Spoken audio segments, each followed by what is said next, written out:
приходит в себя. Займемся лучше своим вязанием. Ну все. Тут либо пан, либо пропал. У Райана в руках генетический ключ к восторгу. Если его заполучить, то мы вырвемся из этой чертовой дыры. Но если нет, тогда от нас с тобой останется мокрое место. А теперь будь любезен, отправляйся в кабинет Райана и убей этого мерзавца. Пора с этим кончать.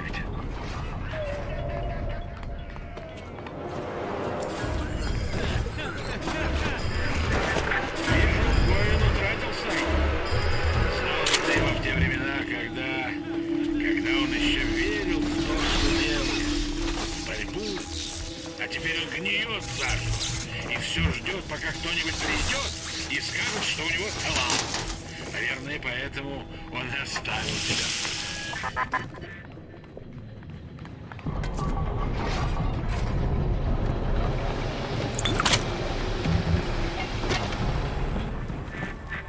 Ну что, нравится тебе? Нравится? Эндрю Райан!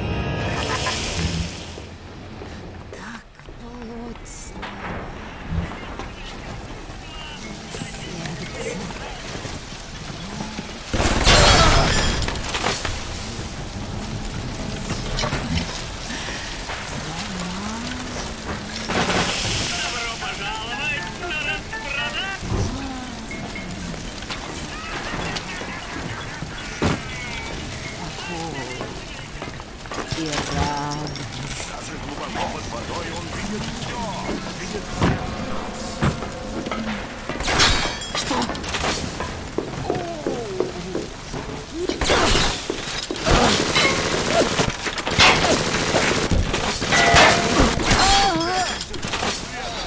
Но мы ошиблись.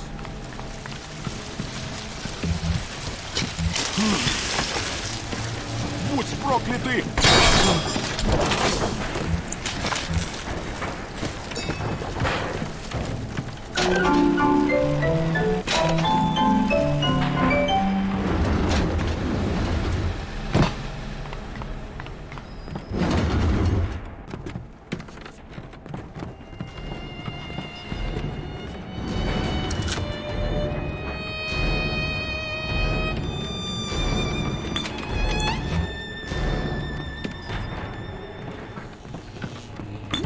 Добро пожаловать на распродажу!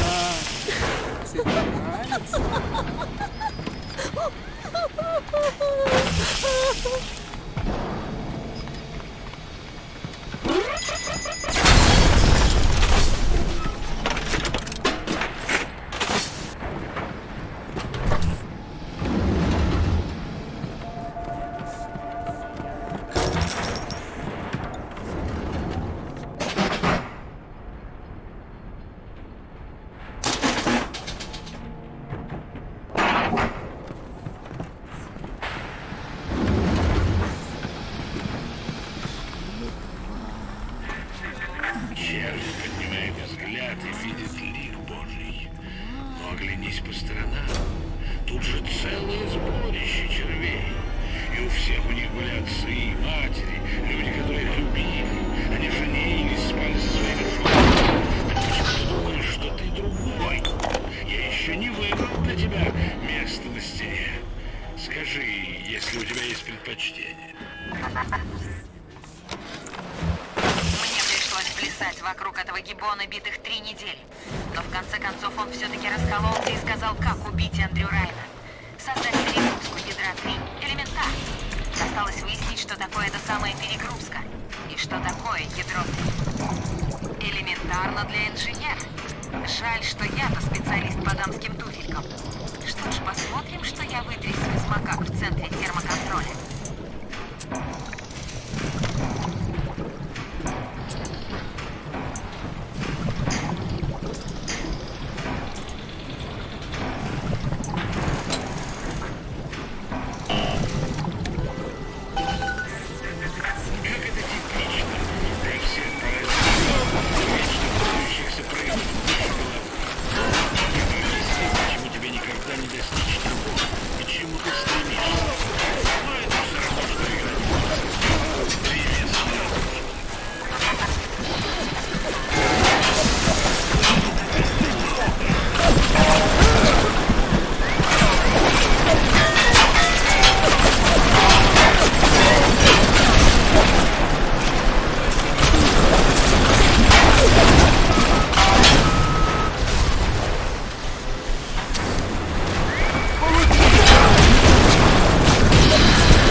что спрячемся тут от света, но мы ошиблись.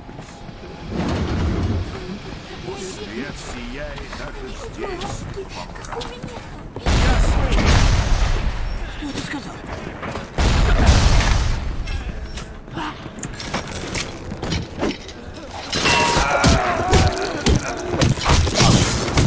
Господи!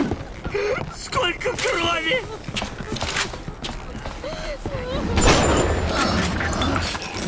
Возвращается к жизни. Прямо сейчас.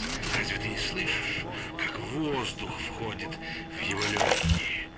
Вновь открываются магазины. В школах слышно гудение юных умов. Мой город будет жить и процветать. И когда это время придет, твою могилу мы разберем на плиты для тротуаров.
Тут уже смотрел, не дура.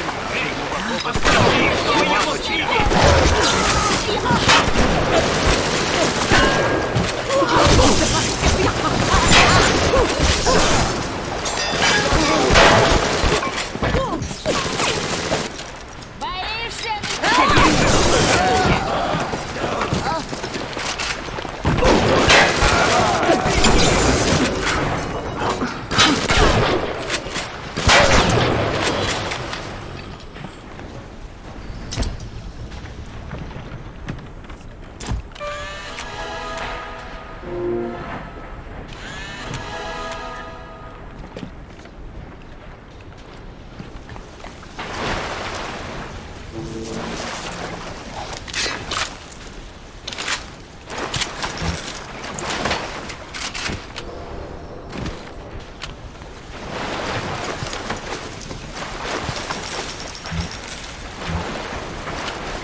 Мы все делаем свой выбор, но под конец выбор делает нас теми, кто мы.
Гора тебя!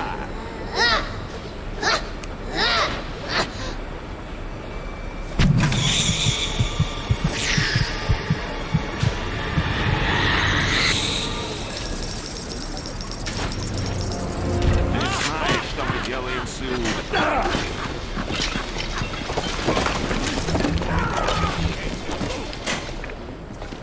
Парни, вы вообще в курсе, что там идет война? Если не будете содержать в порядке больших папочек, они прожгут эти Р-34 как нечего делать.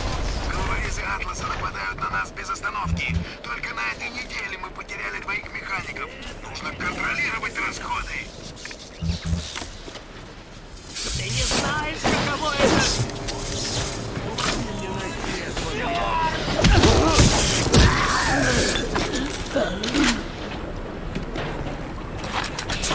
Будь ты проклят в этом городе!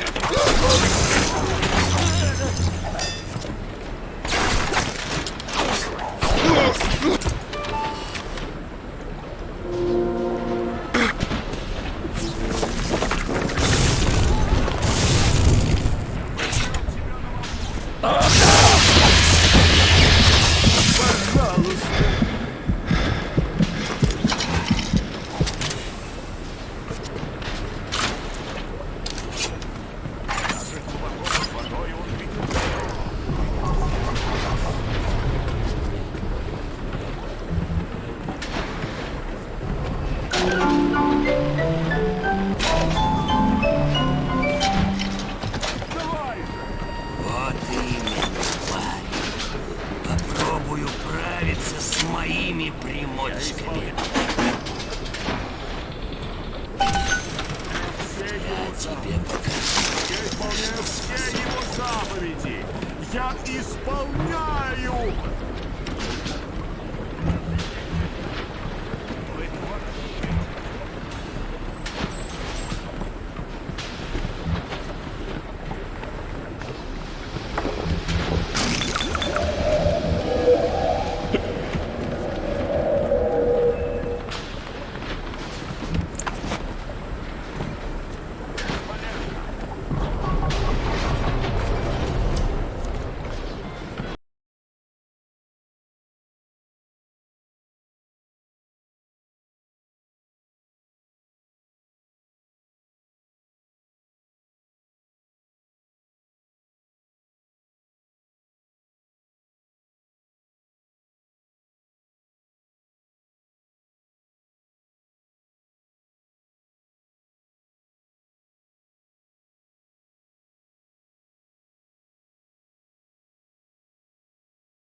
Представь, сколько усилий понадобилось, чтобы создать этот город. А что создал ты сам? Ничего. Ты умеешь только грабить и ломать. Ты не человек. Ты термит в Версале.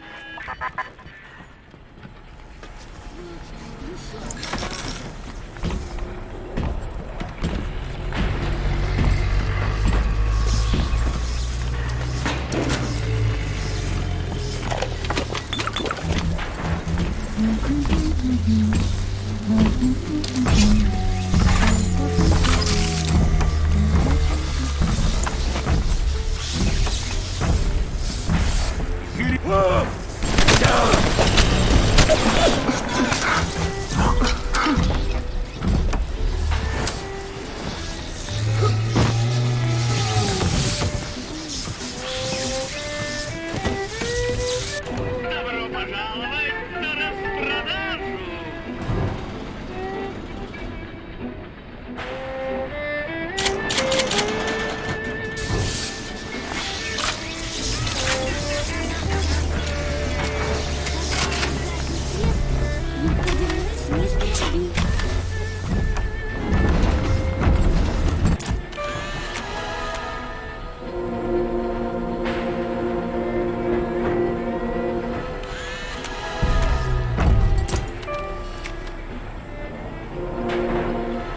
У меня голова не загружится.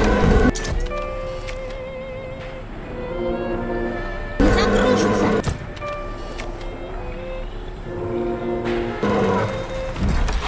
Кажется, любой человек ушел, мистер Би. Растерите его, мистер Би.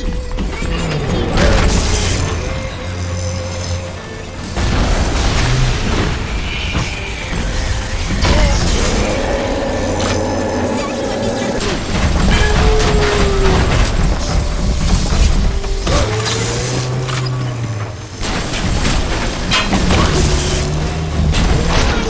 Помогите! Его мистер Би!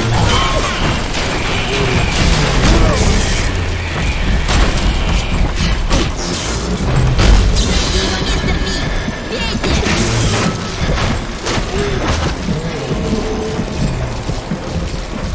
Быстрее, мистер Би!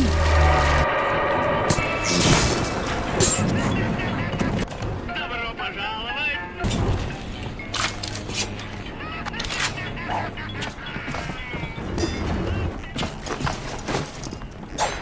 Что? Пожалуйста.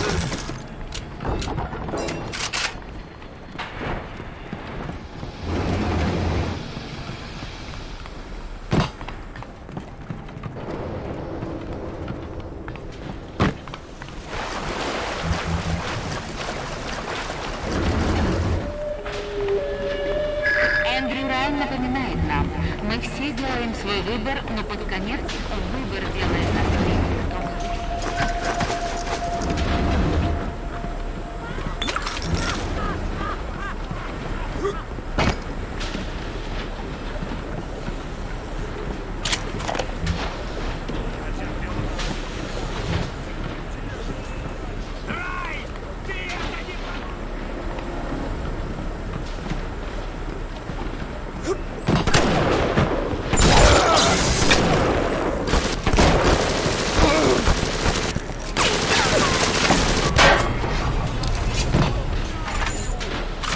Они тебя послали, да?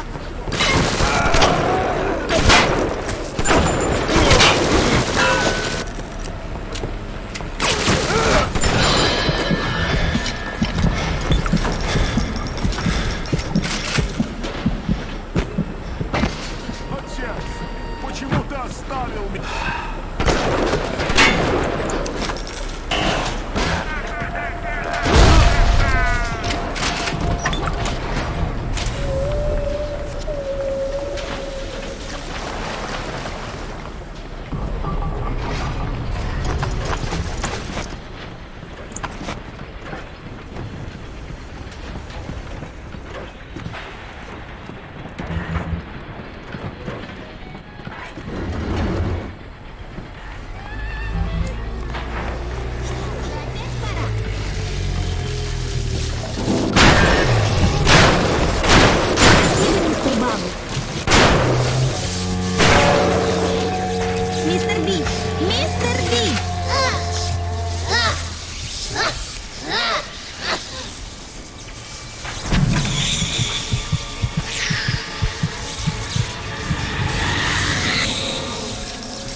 Я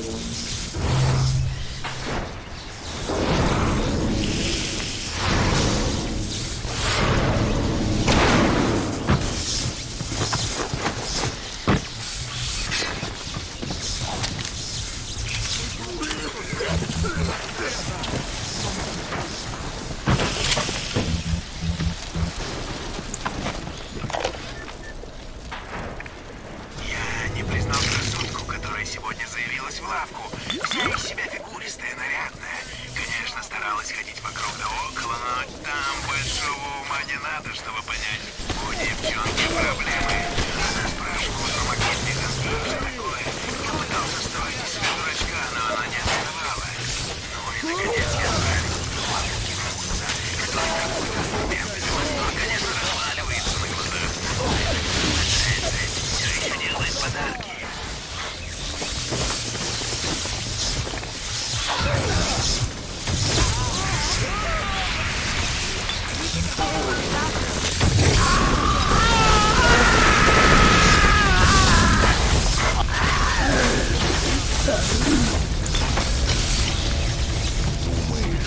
Я так предсказуем.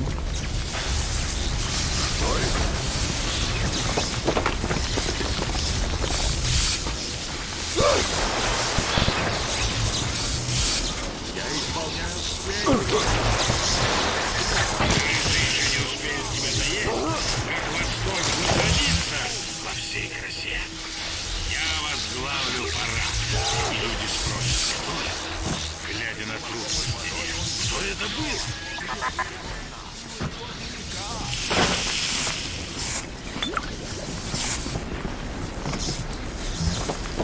Иисус любит меня. Так велит Господь, так велит Господь.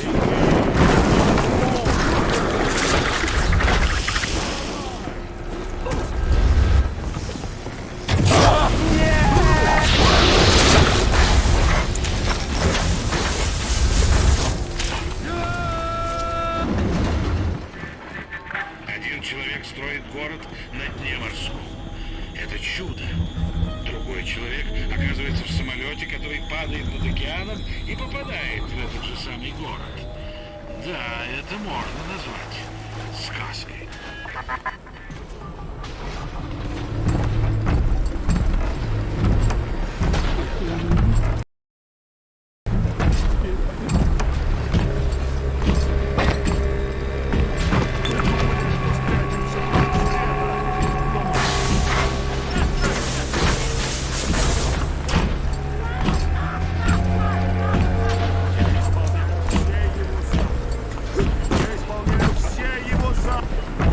Кто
есть заряд нитроглицерина, это будет катализатор.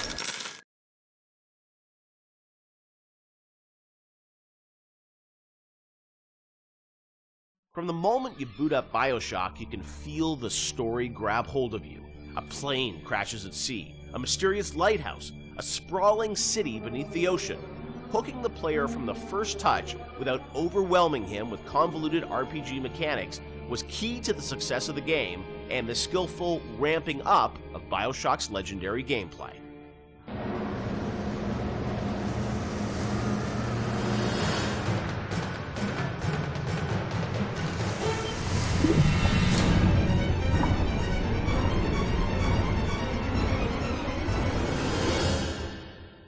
BioShock has an amazing opening sequence that I can't imagine the game without it, with the plane and sort of the crash. But I understand that didn't come online until like the very end of development. Sean, is that true? We had a couple of really depressing playtests. We had built all these systems. We thought we were doing a good job of like giving basically people a playground to play with and things to do. And when we had a playtest, we didn't realize how bad of a job we were doing in exposing those systems to the player, because we were so in these systems and in our own heads, we had no idea that we just weren't facing them towards the player at all. So after that playtest, we took a long, cold look at what we were doing and realized that we had to introduce we were confident enough in the systems that they were going to be fun and meaningful to the player, but we really had to think about how we were going to introduce these systems to the player, and in such a way that they understand why the systems were there. Like, you can't ship a README file with the game and expect people to read it. Like, it has to be part of the experience. So the challenge is, how do you introduce people to these systems, but do it in such a way that it fits within the narrative? So we had to integrate all of these things into the story cleanly so that the player felt like it was one smooth experience. And I think the zap 'em and whack 'em thing was one of those. And the 1-2 punch. Yeah, the 1-2 punch that came out of that. The plane sequence at the beginning, I heard a story that like a programmer put that together in like a day or two, and it was a very last minute thing, right? It was. So we had done a focus test, and we had it was one of the most depressing experiences in my life, because we were very close to being finished, and it was basically giving people what essentially became the demo, and people played it, and it was in Boston, and we were sort of behind these glass windows, all these sort of Boston guys, and like, this is a wicked piece of shit. They hated it, and they were making fun of it, and they were saying, it's like watching some guys and dolls getting, beating each other up, and it's the stupidest thing they've ever seen. And we thought we were in pretty good shape at that point. And I remember the focus test guy was like sort of like a doctor giving me the bad news. Right. Sorry, Ken, you better get your affairs in order. Right. And we all came into work the next day, and we were like, what are we going to do? And we were all pretty depressed. But I think we started talking. And as we talked, we started thinking about, what are they saying to us? What are these people saying to us? We think there's something there. How are they missing it? And we decided that maybe they didn't understand who they were and who their role as a character, who their role in the world was, because the game at that point started with you in the ocean, floating in the ocean after the plane crash. And the crash still was in the fiction, it just wouldn't show. You just didn't see it, so you didn't have the voiceover saying, my parents always said I was going to do great things or whatever that. They didn't show the plane crash. We didn't establish a time period. Yeah. Because the plane is critical to establishing. You're smoking a cigarette. It's very 1960s looking. All that stuff was established. It wasn't established. So we decided we had no time and no money so we sort of came up with a script. I wrote some lines, a line, I think. Nate, one of our artists, recorded the line. Steven and Sean and those guys got to work on building this very simple sequence, which was simple. Relatively simple sequence, and then the plane crash actually happens over the BioShock logo we already had, but we wrote a radio play behind that with altitude of the crash, and that I think set the emotional, and the people screaming in terror on the plane crash, that set the emotional tenor much better and explained who the player was. And all of a sudden we released, then I think the next real encounter we had was people playing the demo, public encounter, and all of a sudden it was a very different experience. No, I remember even back in the day, I think we did a thing on TV where you kind of talked about it, and it was like that night, and I remember that night, like people on the forums were just like going nuts. And even though the game had, I think, had a lot of press attention. When people finally got to play it and go through that sequence, yeah, I just remember there was this mass sort of excitement around it, and then the game shipped only a few weeks after that, right, or a month after that? A week later, or a few days later. It's amazing, like now, to hear that, like literally like a month before the game came out, like the playing sequence came online or something. I mean, it was that late. Right? Yeah, well, we still had to go through certification and all that. Yeah, so it's like within. It wasn't far. It wasn't far. It was really last minute, and it was one of those things where like you really shouldn't be putting in content that late. Yeah. But we felt it. We were so close to having something good that we just rolled the dice on it, and we worked really hard on it. Like we worked really hard. I remember how much time I spent on just that recorded of altitude. I can still hear the different version of that in my head because we spent so much time on that stuff. And these guys were working on getting the animations right and the scene was shot in engine, but we decided to pre-render it so that we had to do less QA on it. Right. It wasn't going to be some like weird streaming error or crash error. Wow. It was just like, we're just going to show the video, yeah. And it's interesting because once you start in the ocean, we had this experience of testing a lot with the water effects and how beautiful Steven's water effects were. People didn't realize they were out of a cutscene at that point. And so they would just sit there and stare, and then they pick up the controller. And they pick up the controller, and all of a sudden they realize they were controlling things. But that, as Sean said, that part of the plane is not actually interactive. It was done in the engine, but we just filmed it. Now, as people were playing through the game and you were testing it, I'm sure there was debate about, when would you introduce these plasmids, what would the ramp be? Did that change at all, sort of as you got towards the end of development, about like, we're going to give people the gun at this point, or it's like, we're going to trigger these plasmids at this point? Like, how did that work? So, like, we moved guns around. Like, for instance, there was a big debate about, originally you found a gun in the lighthouse, a pistol in the lighthouse. Oh, at the very right beginning. there, yeah. And because it's a shooter, right? Like, what the hell? And we had a lot of debates about it, and I feel that it was important that we didn't do that because the fact that you sort of go through a lot of the experience without having the distraction of a gun is important to getting you immersed in the world. Because when you have all you have is a hammer, everything looks like a nail, right? But you don't have the hammer, so you just sort of had to take in the world and have that feeling of fear. And like I know when you saw that splicer bounding around on the ceiling, that you couldn't do anything about it, and that had even though that's those are those moments, right? Like I remember when I played Unreal for the first time, where it's like you're trapped and there's a monster and you can't do it, and the lights go out. It's like that's the moment with the splicer where you're like, I want to do something, but I can't, and that evokes an emotion.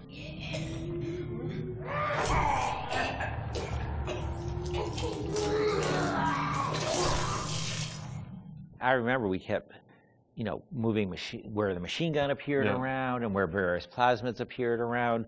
It was a real. It's a real fine-tuning process. Yeah, and it gave us an opportunity, like especially with the shotgun, to really present the weapons, like put some space between them. It's a moment when you finally. Yeah, I think we get the shotgun Paul sequence. Paul Hellquist was he put the sequence together for the when you see the shotgun laying in the pool of light. Like every game developer knows what that means. You know the minute you pick that thing up, something's going to happen, but.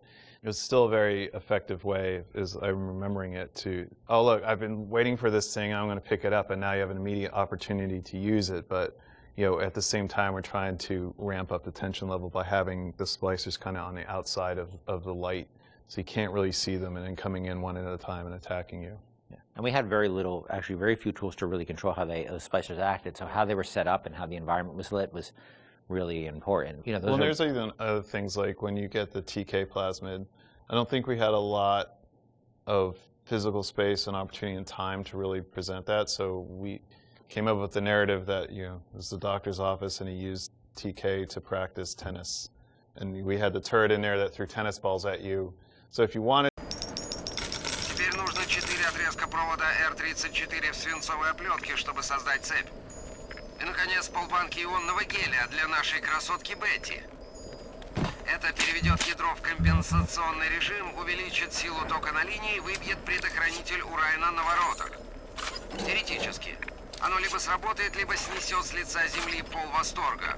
Кто не рискует.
за... Я слышу... Ага, Господь!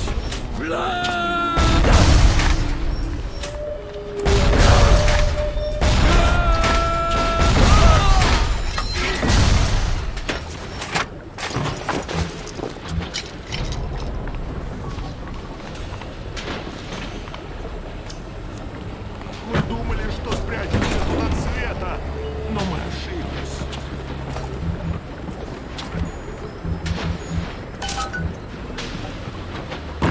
Даже глубоко под водой он видит все, видит всех нас.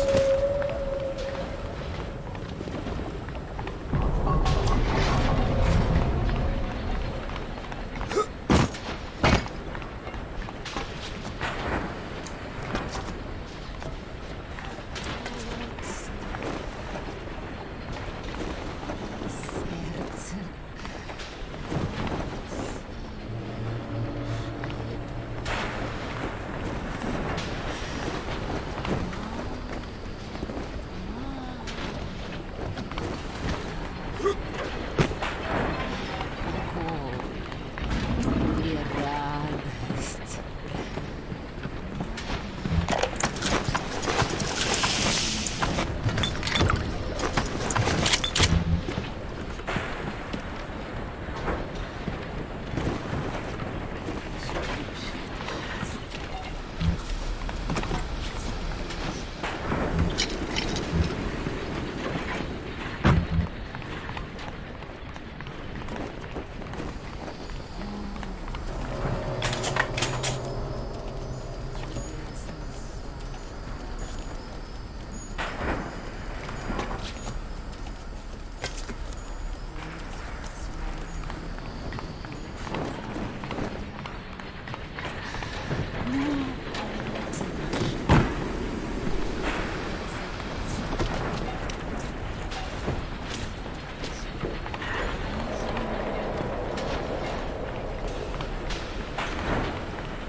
Выключатель вон там, да.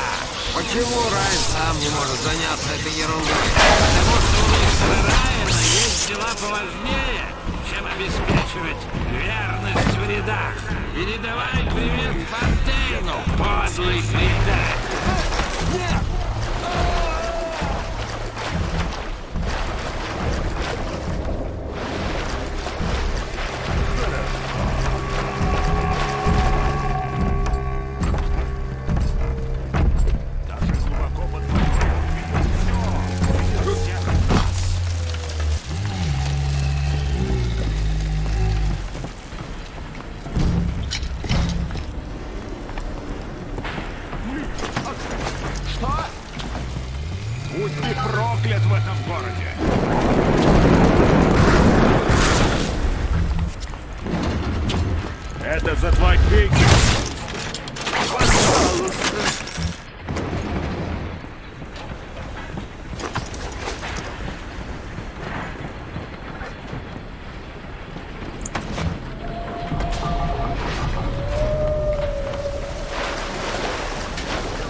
Кто это сказал?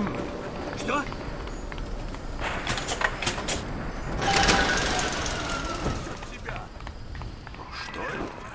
Ну, это похоже на бомбу? Надеюсь, что так. Тебе надо пробраться к ядру мимо поста геотермального контроля. Вот тогда и проверим, знали ли эти умники, о чем толкуют.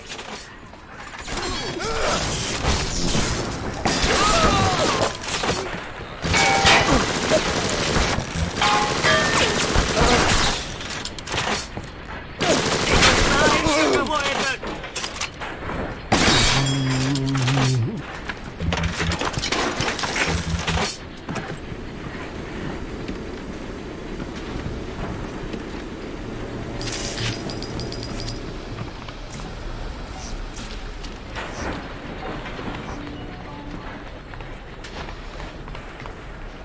Чтоб ты... Чтоб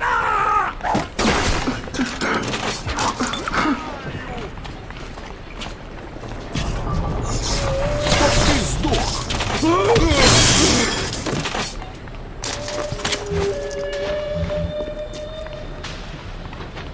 Отец, почему ты оставил меня?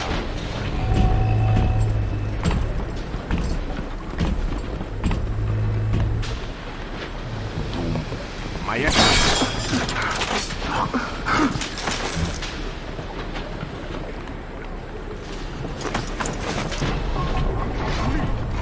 Такое впечатление, что океану не терпится затопить Восторг. Это случилось сразу, после начала войны. Читал об этом в газетах. Погоди, сейчас посмотрим, что можно раскопать.